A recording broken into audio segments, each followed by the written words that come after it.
vocês me avisam aí, tá? Bom, então, como a gente tinha parado na aula passada sobre a questão do bem-estar animal, né? É daqui que a gente vai partir hoje, né? Como vocês colocaram ali, está bem correto ali a perspectiva de vocês, né? O bem-estar animal, ele pode ser medido de diferentes formas, né? E tradicionalmente, esse bem-estar animal, ele era muito vinculado a essa questão de saúde, né? O que vocês apontaram ali foi um processo muito interessante que se chama 5 liberdades, né? Algumas equipes ali mostraram essa questão das 5 liberdades. Como que isso aconteceu? Isso aconteceu assim, logo depois da Segunda Guerra Mundial, o mundo estava assim, em frangalhos, né? Estava com uma crise enorme, a gente tinha muito sofrimento, tudo destruído, e o mundo precisava de uma quantidade de alimento muito grande para a população, mas que fosse barato. E até então, a criação de animal ela era bem artesanal, né? Era aquela coisa de criação de animal em casa, galinha no quintal e tal. Quando ele precisou dessa quantidade de alimento muito grande, foi necessário se desenvolver a produção animal, né? Então, os animais eles começaram a ser produzidos como se fosse uma fábrica de carne mesmo, né? Então, eles tiveram que baixar muito a qualidade de vida dos animais para poder baixar o preço, né? E tornar a carne mais acessível. Então, começa-se a criação desses animais em espaços muito pequenos, né? Uma redução enorme da qualidade de vida desses animais. E em 64, uma britânica, uma pesquisadora britânica chamada Ruth Harrison, ela publicou um livro chamado Animal Machines, né? Animais Máquinas. E os governadores, né, os políticos ali da Inglaterra, tiveram acesso a esse livro e ficaram horrorizados. Falaram, nossa, é isso mesmo que acontece na produção animal? E eles se reuniram, criaram um comitê chamado Graham Bell, que era um comitê que ia verificar se isso era verdade ou não, se as denúncias dela eram verdade ou não. Foram lá, verificaram, confirmaram que era. E aí eles instituíram as 5 liberdades, né? Então, eles colocaram que todos os animais que fossem confinados pelos homens para a finalidade que fosse, deveriam ter atendido essas 5 liberdades, né? Então, não sentir fome ou sede, estar livre de dor e de sofrimento, ter um lugar para um refúgio, né? Um espaço ali de refúgio que ele se sentisse seguro, estar livre, né, para sentir expressar seus instintos, né, os seus comportamentos naturais, como vocês falaram, né. É lógico, né. Essa última, por exemplo, é uma liberdade muito complicada, né. Como que um animal confinado, que a sua liberdade ela está restrita, ele vai conseguir expressar o seu comportamento natural, né. Mas de qualquer forma, no primeiro momento, essa perspectiva ética, né, ela acaba entrando como uma perspectiva ética que todo mundo que vai, de alguma forma, tirar a liberdade do animal, ou seja, colocar esse animal em cativeiro, mesmo sendo o nosso pet ele está em cativeiro, né, ele está confinado, a gente está restringindo a liberdade dele. Por mais que a gente ame ele, né, e a gente queira cuidar dele, quando a gente coloca uma coleira ou fecha ele dentro das nossas casas, a gente está restringindo essa liberdade desse animal. Deveriam atender essas 5 liberdades. Essas 5 liberdades, no primeiro momento, ela contempla uma ética chamada não maleficência, né? Então, ele diz que o animal não deve estar na ausência de alimento, não deve sentir dor, não deve sentir sofrimento. Então, ela ainda pega, assim, nesse primeiro momento, como assim, o animal não sentindo isso, ele está ok, né? Hoje, ela já é mais focada numa perspectiva ética de beneficência, né? Ou seja, eu tenho que prover para o animal um alimento de qualidade, eu tenho que prover para o animal um acesso a veterinário, eu tenho que prover para o animal um refúgio, né? Um recinto que traga conforto, né? Então, de fato, essa é uma medida, é uma escala de medida. E durante muito tempo a escala de medida ela sempre foi assim: se o animal está sem machucado, se o animal está comendo, se o animal está com a saúde ok, se o animal está se reproduzindo, ele está bem, né? porque eram medidas que a gente poderia ir lá e verificar, como vocês vão ver quando vocês começarem a fazer o trabalho de vocês. Isso é muito fácil de verificar. Eu chamo o veterinário lá, ele tira ali os sinais fisiológicos desse animal, ele não está com febre, ele está com os níveis dele de neurotransmissores, hormônios, todo ok, ele está comendo, ele está se reproduzindo, está dormindo, está ok, né? No entanto, isso traz alguns parâmetros, né? No entanto, a gente tem outros. E os outros parâmetros, principalmente os parâmetros relacionados com sofrimento, a gente não consegue acessar assim, né? E aí a gente precisa do comportamento. Embora, uma coisa muito interessante é que animais por exemplo, até mesmo a dor. Os animais, eles demonstram dor de forma diferente. Então, a gente tem também essa dificuldade, né? De saber se eles estão sentindo dor ou não. Não é tão fácil assim. Beleza, gente? Até aqui? Só para saber se estão me ouvindo. Beleza? Então, tá. Obrigadão. Eu tinha falado para vocês da Temple Grande, gostaria muito, se vocês tivessem a oportunidade, que vocês assistissem o documentário dela ou lessem esse livro, né? Ela tem uma importância muito grande na nossa sociedade, né? No bem-estar animal, porque ela trouxe esse elemento dentro do estudo do comportamento, né? Do estudo da etologia, que foram os contextos das emoções. Isso é algo muito novo, né?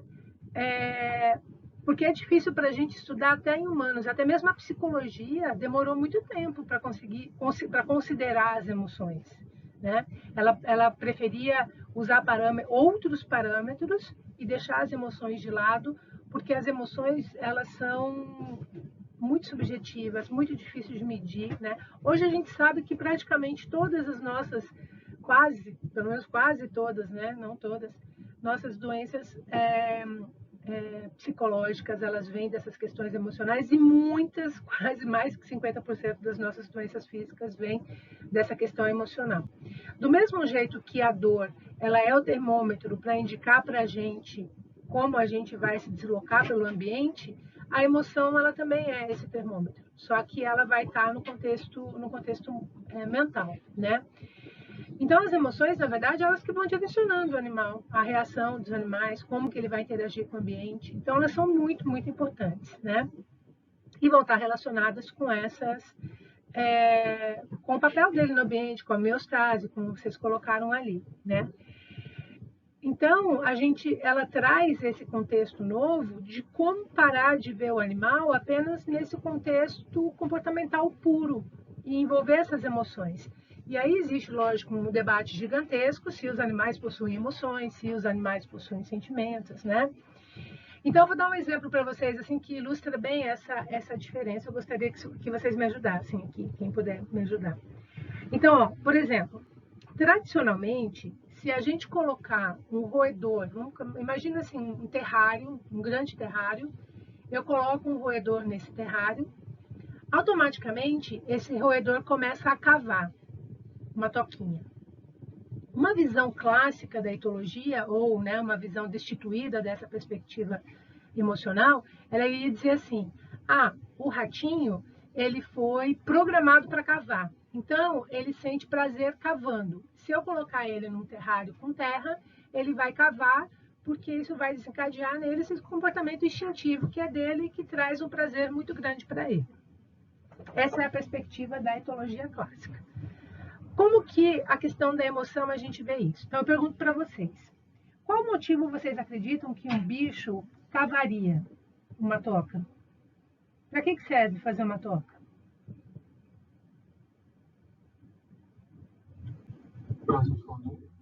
Exatamente, perfeito.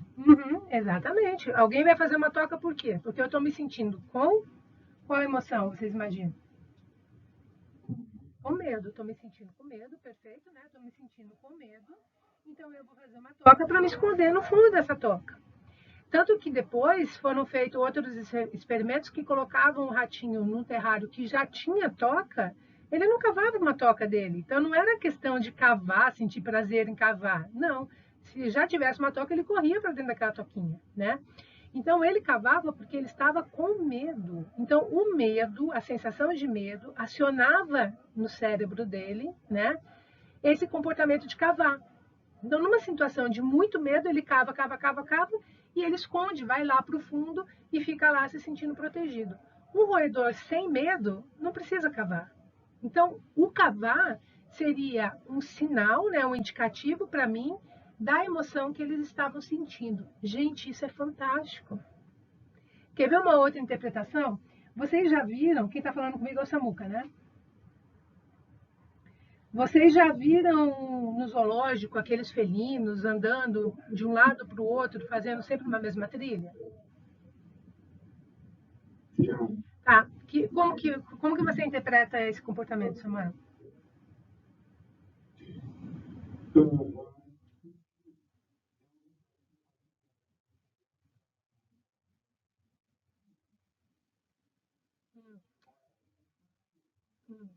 Vamos pensar comigo aqui.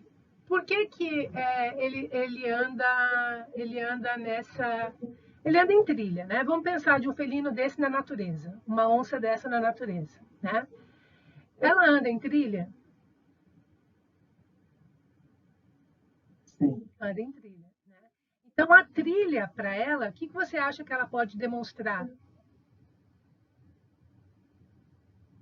O que você acha que ela pode significar para um felino? Imagina o felino sai para caçar e aí, sei lá, ele se distancia ali da trilha dele, porque ele viu alguma coisa que chamou a atenção dele, e de repente ele encontra a trilha de novo. O que você imagina que essa trilha pode representar para ele?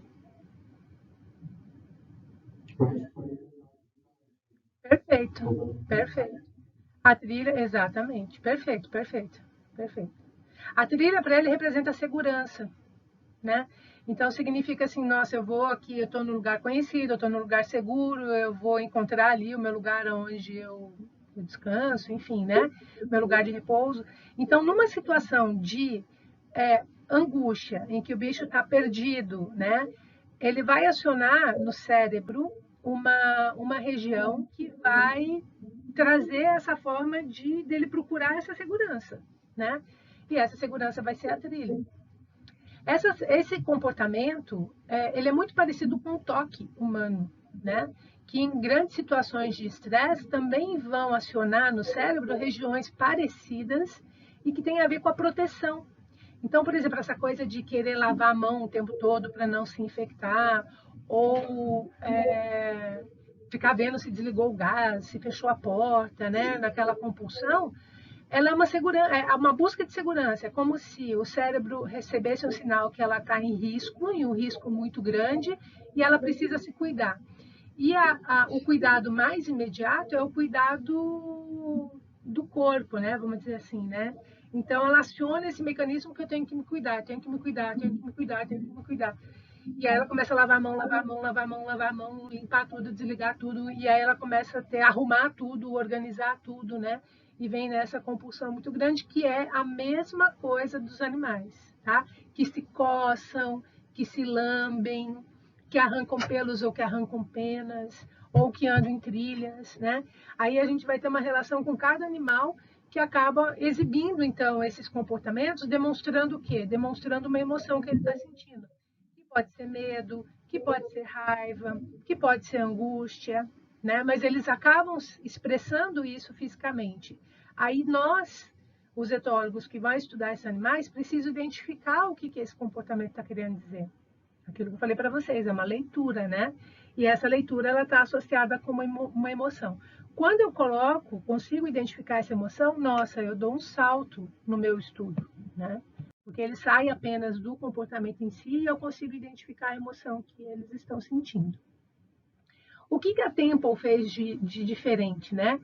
Então, ela viu justamente que os animais, porque daí a gente tem toda muitas pesquisas, né? Toda uma linha de pesquisa em cima de tentar entender como que são essas emoções nos animais, né? Então a gente tem as emoções que a gente chama de emoções primárias e a gente tem as emoções secundárias, que também são chamadas de sentimentos, tá?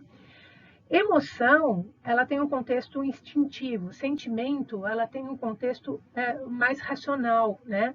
Então, a gente entende que os animais possuem essas emoções primárias, né? Que, no caso, a Temple chama de sistema emocional fundamental, né? E que para a gente ter o outro, a gente precisaria de uma complexidade de um sistema nervoso maior. Então, por exemplo, para cada sentimento, para cada emoção, a gente tem um sentimento associado. Então, por exemplo, a paixão, ela é emoção, o amor, ele é sentimento, né?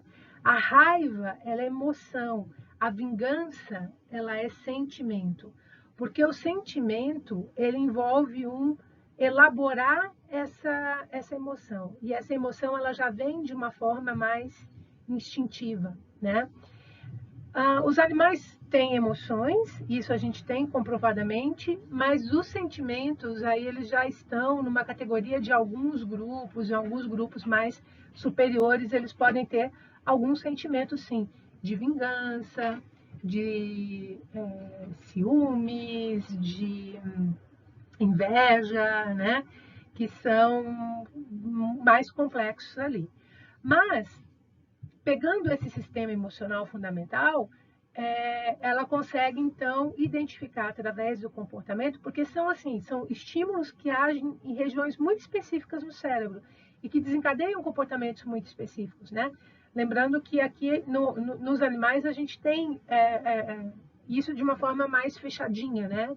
Não tem uma relação tão forte, né? Então vamos ver quais são esses sistemas. Olha a coisa mais linda. O primeiro sistema, que a Temple, ela determina de busca, né?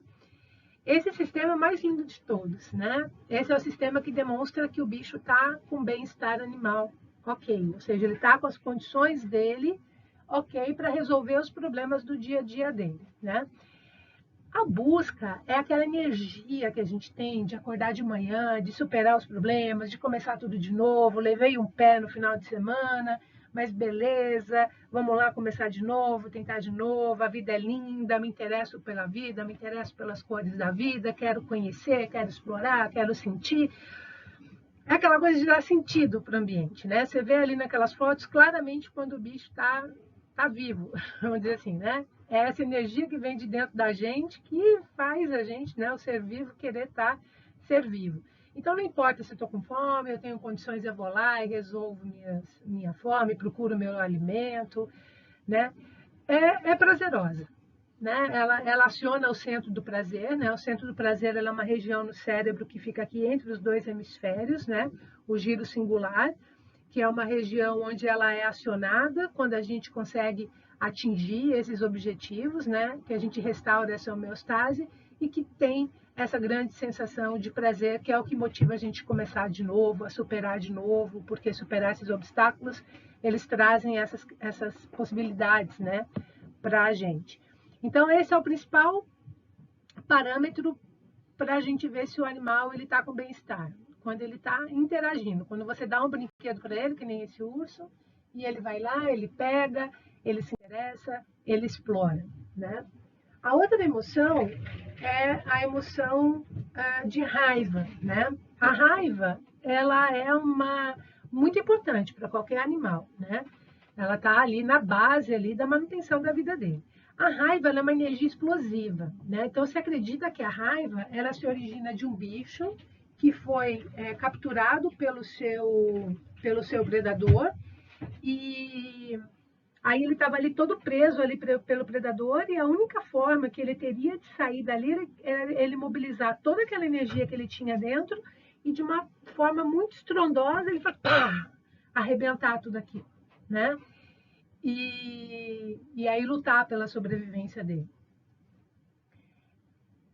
A frustração, aquelas mini frustrações que a gente vai, né, tendo por dia, né, elas vão se acumulando e elas podem, sim, acabar se manifestando numa forma mais explosiva de raiva, né? Então, todos os animais têm, e a expressão dele de raiva ela é muito fácil de identificar, né? Então, é muito fácil a gente identificar um bicho quando ele está com essa energia explosiva, né? A outra emoção básica é o medo, né? O medo é um super ultra termômetro. A mesma coisa que a dor previne que o bicho se coloque em risco, o medo também, né? O medo é fundamental, né? Ele é maior, sem dúvida nenhuma, em bichos, em bebês, né? Em filhotinhos. E o animal adulto que é medroso significa que ele está com uma emoção ali infantilizada, né?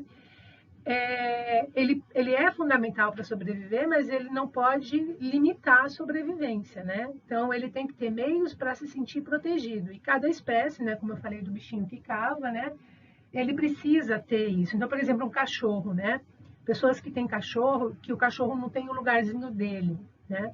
Isso é muito ruim, porque um cachorro, quando ele está com medo, ele tem que saber que ele tem a casinha dele, que na casinha dele, na toca dele, ninguém entra. Então você não pode entrar na toca dele, você não pode pegar na toca dele, você não pode deixar teu cheiro na toca dele, porque a toca é o lugar aonde ele vai, porque lobos vivem em toca, é onde ele vai quando ele estiver com medo. Então você não tem que ele tem que ter esse espaço, ele tem que saber, se ele tiver com medo, ele vai correr ali e ali ele vai se sentir seguro, né?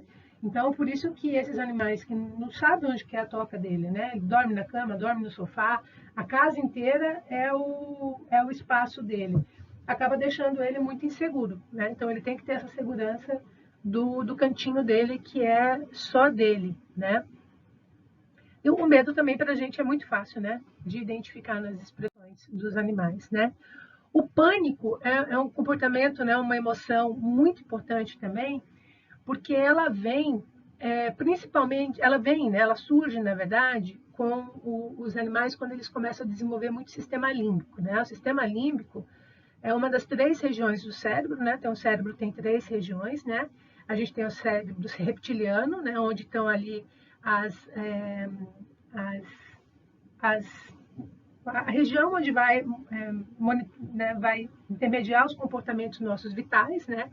De respiração, de comer, de se proteger, de se reproduzir, né? E quando surgem as aves e os mamíferos, que são animais homeotérmicos, se desenvolve muito sistema límbico, né? Porque como esses animais precisam manter uma temperatura interna e eles precisam de serem aquecidos e as mães, né, os pais vão ajudar a aquecer os filhotes, né, que são os que mais precisam, eles acabam desenvolvendo então essa região para a mãe, para o pai, é, criarem esse vínculo afetivo com a prole para eles poderem abrir mão mesmo de sua liberdade e ajudar a cuidar dessa prole, né? Então surge aqui muito essa emoção que a gente chama de amor, né? Que aí depois ela também vai ser fundamental para os animais que vão ter que ficar juntos, né? Para poder cuidar dessa prole, né? Então junto com a reprodução, junto com o sistema de monogamia, precisa também vir essa sensação de amor ali, né? Para esses indivíduos ficarem juntos e abrirem mão da sua autonomia.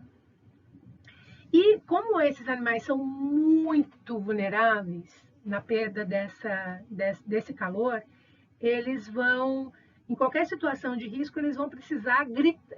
Se a mãe se afastar, eles vão começar a entrar nesse sistema de pânico que ele vai gritar, ele vai estourar para todo mundo ali da sociedade perceber que ele está em risco, né? Aquela coisa, um bebezinho recém-nascido chorando deixa todo mundo em pânico, né? Parece que o mundo está acabando, mas de fato, né? Essa é a ideia, que todo mundo perceba que ele está no risco e ele precisa ser acolhido de novo. Lembrando que na época da caverna não tinha roupa, né? Era o próprio corpo que provia isso para o bichinho também, pensando no ser humano, né?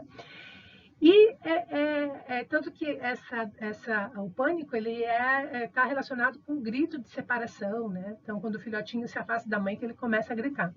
E é muito interessante porque esse sistema, né, esse pânico, ele continua no adulto também, né? E a gente, quando a gente fala da síndrome do pânico, ela está justamente relacionada com o acionar essa região. E ela vem quando essa pessoa, mesmo depois de adulta, ela se sente totalmente desprezada, desprotegida, sozinha, naquela sensação assim, eu quero minha mãe, e ela acaba entrando nesse estado de pânico, ela acaba acionando esse estado de pânico, que seria o mesmo de um filhotinho quando se aparta ali da sua mãe.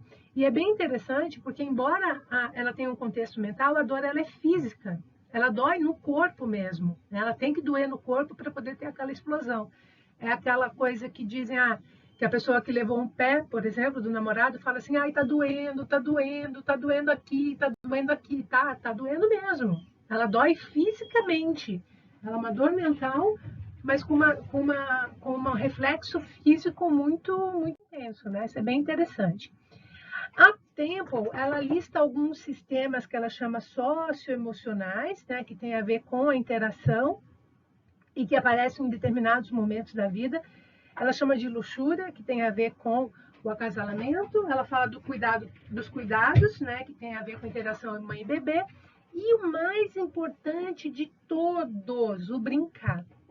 Então, quando vocês forem observar o comportamento do animal, a melhor medida de bem-estar animal é brincar, né? Então, se um animal, inclusive humano, né, inclusive humano adulto, brincadeira geralmente é coisa de criança, né? Principalmente mamíferos brincam muito.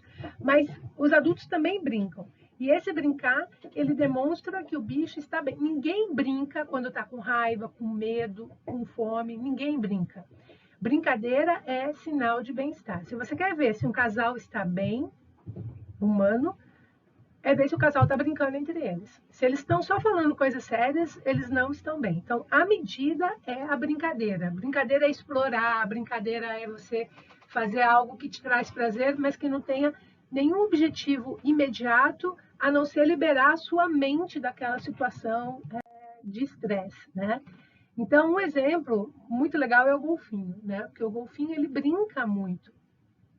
Como vocês mostraram lá na questão da bolha de água, né? Na primeira aula. Então, tem imagens dos golfinhos, que nem ali naquela foto, pegando onda. Eles não estão caçando, eles estão só brincando, né?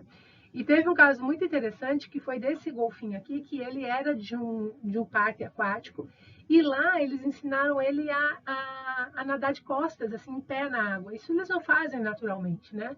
E depois eles soltaram ele, reintroduziram. E uma surpresa para os pesquisadores foi quando eles passaram por uma baía ali onde eles soltaram ele e viram ali os golfinhos que eram selvagens, todos fazendo igual a ele. Ele ensinou, então ele ensinou para eles o que ele tinha aprendido em cativeiro. Os outros golfinhos aprenderam, acharam divertido e estavam repetindo isso, né? Então, brincar é algo bem importante. A Temple, ela, na época que ela estudou, não tinha biologia, imagina, ela fez zootecnia, né?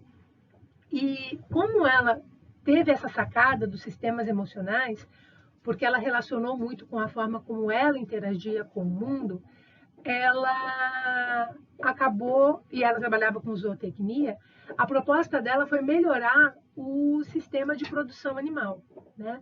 Então, como ela começou a perceber como que o boi percebia, como que o porco percebia, ela foi mudando todo o sistema ali de manejo desses animais para causar, levando em consideração essa questão emocional deles e diminuindo o sofrimento deles. Ela foi altamente criticada, principalmente pelo pessoal da libertação animal, que dizia assim que ela estava endossando, né, a exploração animal. A Temple falou uma coisa que eu acho muito interessante. Ela disse assim, gente, eu não vou ser hipócrita. A médio e longo prazo a gente não vai mudar esse sistema, né? E eu quero fazer alguma coisa agora, quando eu estou viva, né? Então, se eu não posso libertar esses animais, porque é lógico que o que eu queria era a liberdade desses animais, se eu não posso fazer isso, pelo menos eu vou dedicar a minha vida para poder criar uma forma que eles sofram menos, né? E aí ela acabou criando todo um sistema ali de manejo que é muito interessante, porque ela, como autista, ela tinha, as crises dela, ela tinha uma necessidade muito grande de se sentir, porque quando a gente está no sistema de pânico, uma coisa que é calma, né, porque ele vem ali do filhotinho que perdeu a mãe, é ele se sentir abraçado. Então, o abraço é a fórmula mágica para qualquer pessoa que está em situação de pânico, né? Ele traz esse conforto e ele vai acionar no cérebro, então, essa resposta àquilo que ela está sentindo, e isso vai acalmar ela. E os autistas têm essa dificuldade com relação a conectar com as outras pessoas. E ela criou a máquina do abraço. Ela fez uma máquina e toda vez que ela estava entrando no sistema de pânico, ela ia nessa máquina e se apertava e se sentia protegida. Que nem a gente quando abraça o travesseiro e encolhe, né? E ela percebeu que os bovinos eram assim também, que o sistema emocional do bovino, que numa situação de pânico, eles precisavam ficar todos juntinhos, corpo a corpo, assim, coladinho, para eles se sentirem protegidos. E aí ela mudou todo o sistema de manejo desse animal. Então, ele entrava nesse lugar em que ele se confinava, né? Para ficar bem apertadinho, para ficar mais calmo, para daí conseguir dar vacina ou dar algum medicamento para o bicho, enfim, né? Falando um pouquinho dos animais, né? Os cães, vamos falar dos cães, né? Então, os cães, eles têm um contexto muito interessante. O cão, a gente não tem... o relativo dele na natureza é o lobo. O cão, ele é uma espécie de lobo, é uma raça, uma subespécie. Se a gente cruzar o cão com o lobo, a gente tem filhotes férteis, né? Então, na verdade, ele é um lobo. Mas o cão só existe porque a gente existe. Então, ele evoluiu com a gente, né? Então, o lugar dele é na cidade, o lugar dele é com o ser humano, né? O cão, né? Eu digo a subespécie do cachorro. Eles são... Aqui, né, tem esse aqui que está comigo aqui, era o Martim Afonso, o finado Martim Afonso, que Deus o tem. Hoje eu tenho, graças a Deus, o Onyx comigo, né? Que é uma outra realidade aqui. Mas o interessante é que o cachorro, ele tem uma sintonia muito grande com as pessoas, porque o nosso sistema social, eles são muito parecidos, né? Então, isso acabou encaixando. Essa relação do homem com a natureza, ela é muito linda, gente, muito linda. Não existe nenhum outro exemplo na natureza de duas espécies tão diferentes morfologicamente que conseguiram se conectar tanto quanto nós. E a gente se conecta comportamentalmente. A nossa mente, ela é muito parecida, ela funciona muito parecida. Então, por isso que a gente cria essa conexão, né? Embora a gente olhe essa foto, né, que o pessoal faz essa brincadeira, né, que o cachorro parece com o dono ou com o tutor, né? Na verdade, fisicamente nós somos muito diferentes, mas a gente olha um para o outro e a gente acaba se reconhecendo, né? Esse reconhecimento ele é mútuo, né? Então, e é uma coisa muito interessante que quando a gente interage com o cachorro, quando a gente vive com o cachorro, há um aprendizado mútuo. O cachorro ensina a gente ensina o cachorro, ou a gente adestra o cachorro e o cachorro adestra a gente. A gente vai criando ali uma sinergia que vai permitindo essa conexão, né? Uma coisa muito legal nos cachorros é que o cachorro, ele vem do lobo, mas ele vem de um processo de neotenia. O que significa isso? O cachorro, ele é como se fosse um filhote de um lobo que atingiu a capacidade reprodutiva. É um processo de pedomorfose, é um processo de neotenia, né? É como se tivesse um desenvolvimento interrompido e ele acaba ficando com essas perspectivas mais dóceis ou essas interações justamente porque ele tem um estado emocional infantil, né? Ele é como se fosse um lobo infantil, né? Como que eu sei isso, né? Quando a gente vê principalmente aqui a imagem do lobo adulto e do lobinho bebê, né? E esse processo neotênico, a gente vê esses reflexos na própria morfologia mesmo, né? Então, o neotênico, ele vai ter o focinho muito mais arrebitado, as orelhinhas mais caídas, né? Ele vai ter muito mais uma carinha de filhote do que de adulto, né? Que é o caso da maioria das raças que a gente tem hoje, né? E é muito interessante um estudo que foi feito que relacionou essa morfologia com o comportamento, né? Então, olha só que interessante, eles pegaram o comportamento dos lobos e viram que um lobo adulto, ele tem 15 comportamentos agressivos e tem 15 comportamentos submissos, né? Então, os agressivos, por exemplo, rosnar, mostrar a presa, subir por cima, né? Um do outro. O submisso é lamber o focinho, desviar o olhar, né? Agachar, enfim. E aí eles foram comparar esses comportamentos com as diferentes raças que a gente tem, né? E eles viram o quê? Que esses animais, que nem o husky, por exemplo, né? Que é muito mais parecido com o lobo, ele vai ter todos os comportamentos agressivos e submissos. Quando a gente vê uma raça que nem essa aqui, pequenininha, né? Ela tem só 2 comportamentos em comum, né?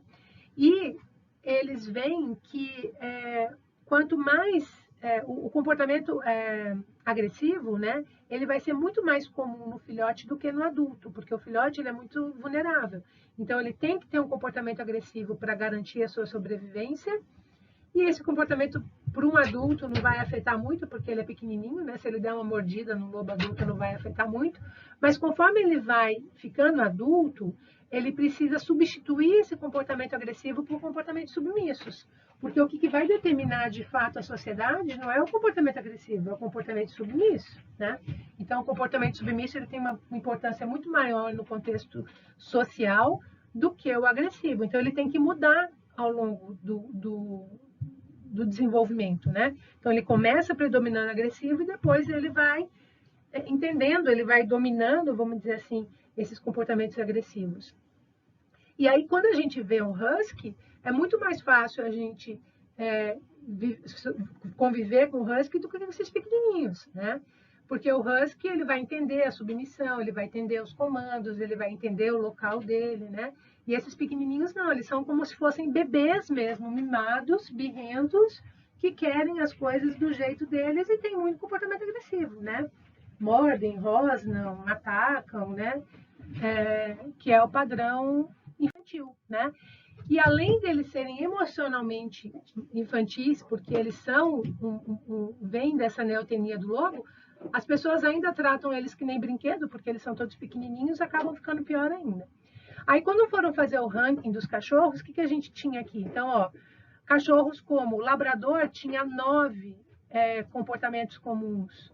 O Golden Retriever, 12. O Husky tinha os 15. Pastor Alemão, 11.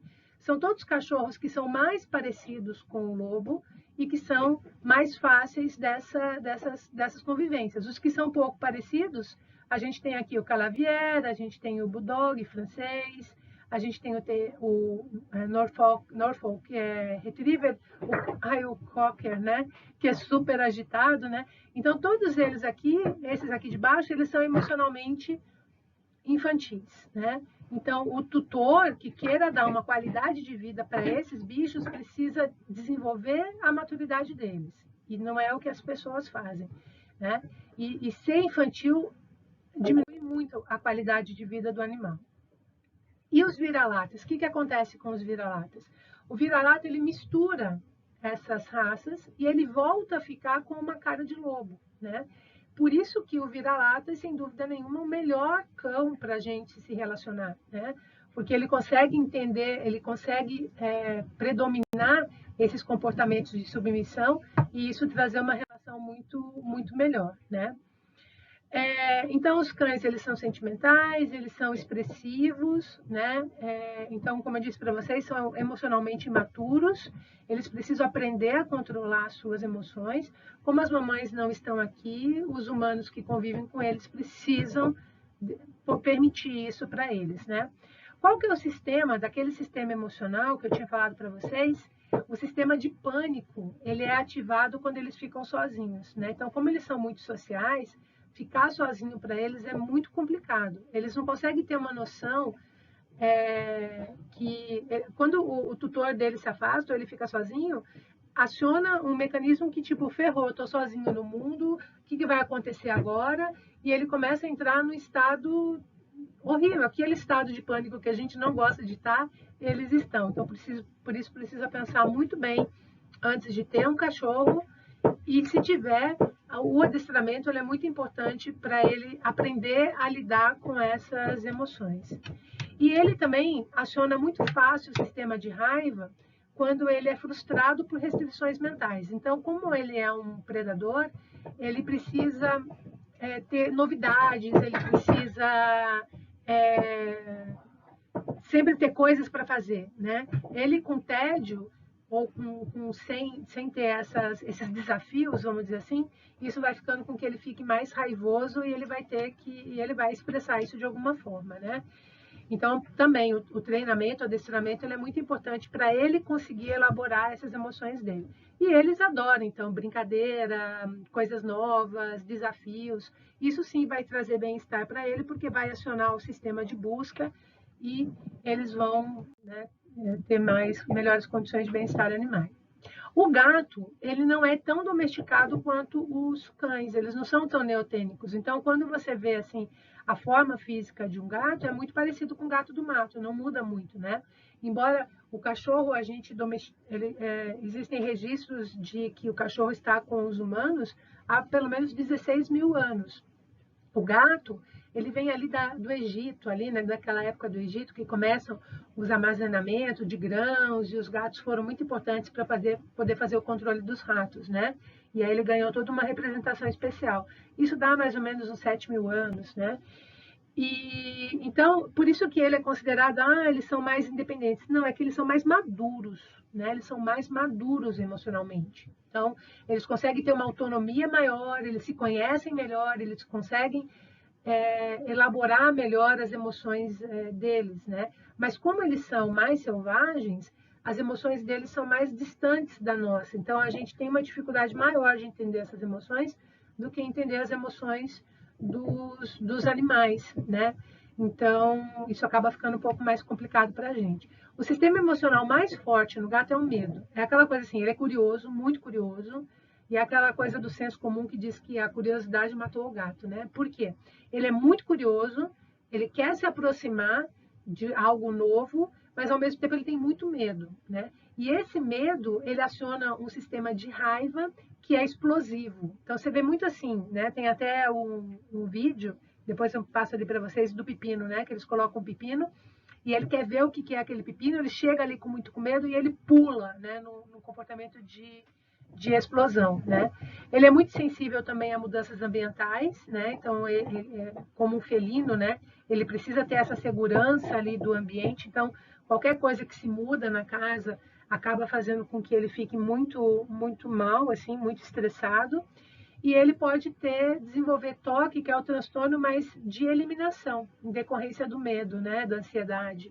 Então, ele vai defecar ou ele vai urinar pela casa. Isso é muito facilmente demonstrado, né? Uma coisa interessante do gato é que é muito difícil adestrar ele, né? Ele aprende muito fácil pela observação. Então tem um caso que é bem interessante que eles estavam ensinando um cachorro a dar a patinha, né? Então dava a patinha, então a recompensa da patinha, o gato estava observando tudo ali de trás, de repente o cachorro não aprendia, não dava a patinha, o gato para do lado do cachorro e dá a patinha, né? Então ele aprende muito fácil vendo, né? Então por isso que tem uns vídeos assim muito loucos do que eles conseguem aprender. E embora as pessoas digam que eles não são sociáveis, eles são sociáveis sim. Inclusive em gatios, né? O gato, a irmã ajuda a irmã a ter os seus filhotes, né? Ajuda a criar os filhotes, não é assim não, né? Eles são sociáveis sim. O que acontece é que eles são mais independentes, eles são mais autônomos, né? E isso dá uma forma de relacionamento diferente. Eu particularmente acho bem interessante a relação com o gato, porque a pessoa aprende os limites do outro, né? Não é que nem o cachorro que se determina a hora que quer, que tenha determinado comportamento, enfim. Animais predadores e presas têm sistemas emocionais diferentes, né? Lógico, né? Então, o predador ele vai ser muito mais ligado, né? E a presa, a gente tem dois tipos de presa que vai determinar os sistemas emocionais dela, né? A gente tem os animais presas que, numa situação de risco, eles são chamados de ariscos, né? Eles saem correndo, dando coice, e eles precisam, assim, eles se sentem bem no espaço aberto, né? Então, é o caso de cavalo, de cervo, de antílopes, né? Então, numa situação de perigo, ele precisa ter um espaço para correr, para fugir. E a gente tem os que são agrupados, que nem o gado, por exemplo, né? Que numa situação de risco, eles se juntam todos, eles precisam do contato físico para se sentirem protegidos, precisam do outro junto, que vivem nesses grandes rebanhos. E não é porque eles são presas que eles não têm um sistema aguçado, eles têm, mas eles não reagem a que nem um predador viu alguma coisa se mexendo, ele corre para ver o que é, super curioso. Uma presa, não, né? Ele está ligado, mas aí ele vai ter a reação dele de acordo, né, com as características dele, mas ele também tá bem ligado nessas questões ambientais. Mas uma coisa que é interessante é que o animal que é presa, principalmente, ele não vai demonstrar dor como um predador, né? Então, um cachorro com dor, ele grita, ele esperneia, Um gado com dor, ele fica quieto, né? Porque ele pode chamar a atenção do predador se ele ficar chorando. Então, tinha uma crença antigamente que podia fazer a vasectomia em touros e deixar ele sem anestesia nem nada, que ele não sentia dor. Mas aí, colocando uma câmera no lugar onde ele dormia, onde quando ele estava sozinho, ele urrava de dor. Aí, quando tinha alguém olhando, ele ficava flat, assim. Mas é porque eles sabem que eles não podem demonstrar dor, né? Então, no cavalo, cervos e antílopes, que eu disse para vocês que eles gostam da fuga, a emoção predominante neles é o medo, né? E o que vai trazer para ele essa sensação é o espaço aberto, né? Então, todas as situações em que eles se sentem presos e confinados, que eles não conseguem correr, isso vai trazer frustração e a frustração vai desencadear na raiva. Gado e carneiros, eles se agrupam, né? Por isso que eles têm essa coisa de levar o rebanho com berrante, não toca o berrante, eles ficam com medo, se agrupam, né? Formam uma coisa única, assim. Por isso tem essa relação muito forte de parentesco aqui, né? Embora muita gente não queira acreditar, tem alguns vídeos que mostram ali como eles são afetivos, né? Os bois, né? Então, se mais gente vissem como eles têm essa afetividade, não iriam comer ele, né? No almoço, assim, de uma forma tão natural, né? Então, eles têm muito medo de altura, né? Uma característica deles também. Eles não gostam que gritem, para eles, nossa, aquele berrante ali é muito, muito complicado. E eles gostam de aprender coisas novas também, né? Então, e o sistema de produção, esse aqui é um sistema de produção que a Temple criou. Se colocar todos eles juntos, eles vão ficar com medo, daí eles começam a se juntar, começa a ter pisotear, é uma loucura. Se você coloca ele nesses caminhozinhos aqui que eles vão andando apertadinho, eles vão ficando mais seguros, né? Mas quando eles, nesse sistema, eles separam as irmãs, as primas, isso vai impactar no bem-estar animal delas, porque elas se reconhecem. Os porcos, eles estão hoje no rol de um dos animais mais inteligentes que existem, né? Eles têm um sistema de evolução muito parecido com o nosso, que é de ficar procurando as coisinhas, né? Então, isso desenvolveu uma capacidade, uma memória muito grande, né? Essa questão do charfunar. Eles são muito curiosos, e o sistema de busca dele, o prazer dele, está relacionado com o focinho. Então, o prazer de um porco é o mexer na terra, né? O similar, né? O modelo, a origem dele, né? O natural dele é o javali, o do boi é o búfalo, né? Então, esse porco aqui é o nosso domesticado, mas a gente tem o natural também, que é o javali, né? Hoje a gente tem vários estudos mostrando, aquele ali é ele no espelho, ali embaixo, um estudo, eles aprendem a jogar computador com joystick, né? Naquele experimento, o que eles fizeram? Colocaram ele de frente para o espelho e atrás deles esconderam a comida num recipiente. Ele viu pelo espelho aonde a pessoa escondeu, ele conseguiu entender que o espelho estava ao contrário. Na hora que soltaram ele, ele foi direto para o alimento e que estava protegido pelo cheiro. Só de ver, né? Então, não só se reconhece, como ele consegue reconhecer o ambiente pelo espelho. É um bicho muito, muito inteligente, né? Ele é muito mal visto pela sociedade, né? Todas as coisas ruins estão relacionadas com o porco. Para vocês terem uma ideia, ele passa 52% da vida dele fuçando, 23% explorando, né? Ele gosta de palha, esse negócio de porco viver no chiqueiro, né?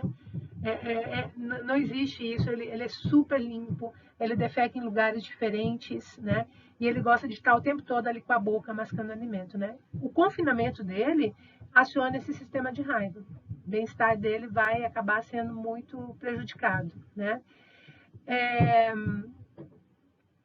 Tanto que hoje o pessoal está até usando ele como pet também, né? Como animal de companhia, que é o mini porco, né?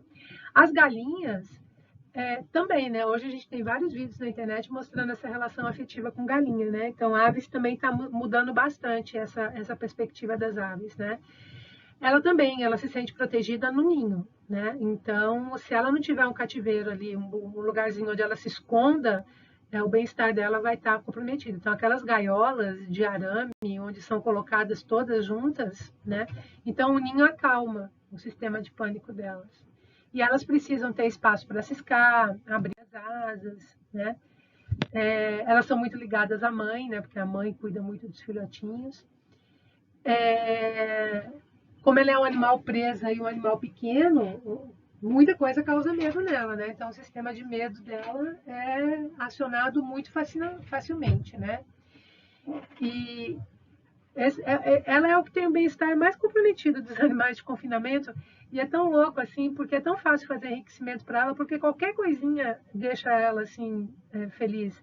Você colocar um cadastro assim de sapato amarrado assim na frente, ela vai ficar bicando aquilo, ela não se entedia. Um porco, por exemplo, se você faz enriquecimento ambiental, você tem que ficar mudando, ele é que nem cachorro, ele se entedia, né? É novidade na hora que é novidade, depois que passou, é, precisa de outras coisas, eles querem mais, mais e mais. No caso dos animais selvagens, a gente não tem nada feito, então por isso que isso aqui é um prato cheio para os biólogos, né? A gente não conhece os sistemas emocionais deles, né? Até porque é mais complexo por eles serem selvagens. E eles têm o bem-estar altamente comprometido, principalmente em situação de cativeiro, seja no zoológico ou para outras situações em que eles são mantidos em cativeiros. Então, esse bem-estar pode ser avaliado, sim, pela sanidade, produtividade, fisiologia, né? Sistema imunológico, sistema reprodutivo. Mas a gente precisa também, assim como humanos, desenvolver protocolos para identificar depressão, toque, estereotipias desses animais, né? Então, como eu tinha dito para vocês, as estereotipias é uma forma de aliviar uma tensão, né? Então, a gente tem, por exemplo, que nem a menininha aqui, roendo a unha. Quando a gente está tenso, a gente rói a unha, a gente balança a perna, né? Então, isso é normal. O doentio aqui, o anormal, é quando isso acaba ocupando um espaço muito grande da vida da pessoa, né? Então, a gente tem hoje já que 84% das crianças podem desenvolver esses comportamentos, né, que são normais, vamos dizer assim. Mas que se esse fator, se esse estímulo que está causando isso continua, isso pode ser levado para extremos. Então, a automutilação ela é observada em 25% dessas crianças, assim como 15% dos macacos, né, que também estão nessas situações, né? Então, no caso de animais, a gente vai usar essa terminologia, estereotipia, né?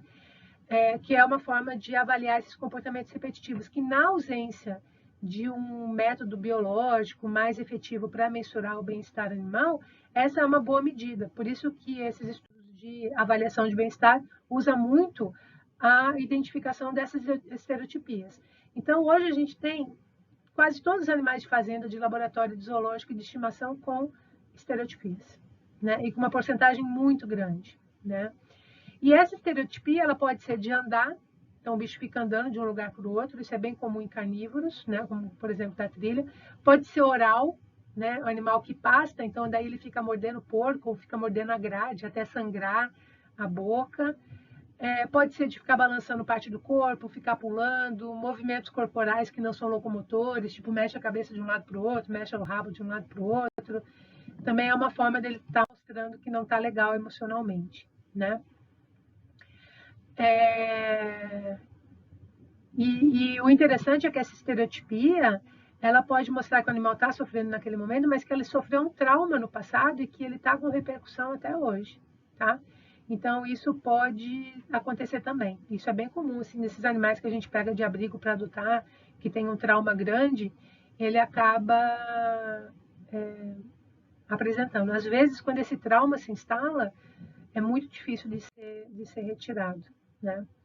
Então, a gente tem, como eu tinha dito para vocês, né? Então, o carnívoro, ele, no zoológico, por exemplo, ele é muito comprometido porque ele não caça, né? E isso para ele é mais importante, então ele acaba desenvolvendo muita estereotipia, além de considerar a falta de espaço, né? E mesmo animais que nem esse urso aqui, que está num ambiente super enriquecido, lindo e maravilhoso, possui também uma porcentagem do tempo dele muito grande em estereotipia, né? Então, mesmo com aquecimento ambiental, porque ali a gente está falando do confinamento, né? A liberdade dele está sendo tirada. E a gente precisa levar em consideração que o sistema de medo abaixa o sistema imunológico, né? Porque ele acaba tendo uma superexposição desse sistema imunológico quando ele está com medo e automaticamente baixando o sistema imunológico acaba instaurando as doenças e ele acaba tendo uma manifestação clínica também, né? Então, esses estudos de toque, eles estão mostrando uma relação com uma região cerebral, né? E o gato, ele tem uma região cerebral muito pequenininha, né? Essa frontal, o lobo frontal do gato, né? Então, o gato sofre muito com toque. Eles são até classificados como se eles fossem enlatados emocionalmente. Então, quando ele entra numa situação que ele não consegue ver saída, ele fica andando em círculo, assim, uma coisa muito louca, né? Então, para vocês terem uma ideia, o lobo frontal em humanos representa 29% e em cachorro 7%, no gato 3,5%, né? Por isso que ele acaba tendo essa dificuldade de